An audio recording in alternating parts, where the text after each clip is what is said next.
బుద్ధుని యొక్క సందేశం. ఆత్మ శరణ్యులై, ధర్మ శరణ్యులై, అన్యమును ఆశ్రయింపక విహరింపుడు. వేదాలేమన్నా ఉండి, ఉపనిషత్తులు ఉన్నాయి. ఈ 2 విషయాలే ముఖ్యంగా చెప్పబడతాయి ఎవరికైనా సరే. కారణం ఏంటంటే, బుద్ధుడు ఆత్మ శరణ్యులై, ధర్మ శరణ్యులై అని చెప్పాడు. అంటే ఆత్మ అంటే సత్యం.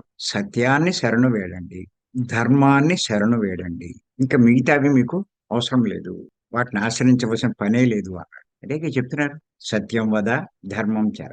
పత్రి గారు కూడా స్పష్టంగా చెప్పారు. 18 ఆదర్శ సూత్రాల్లో 14వ సూత్రం. విగ్రహారాధన వద్దు, సత్యారాధన చేయాలి. అంటే సత్యాన్నే ఆశ్రయించమన్నాడు. విగ్రహాన్ని శరణు వేయడం కాదు, సత్యాన్ని శరణు వేయడం. అంటే ఆత్మను శరణు వేయడమన్నాడు. ఆ మార్గం కూడా చెప్పాడు. శ్వాస మీద ధ్యాస అని చెప్పి. ధర్మాన్ని శరణు వేయడమన్నాడు. ఏంటి మరి ధర్మం అని బుద్ధుడు చెప్పాడు. అహింస పరమో ధర్మ.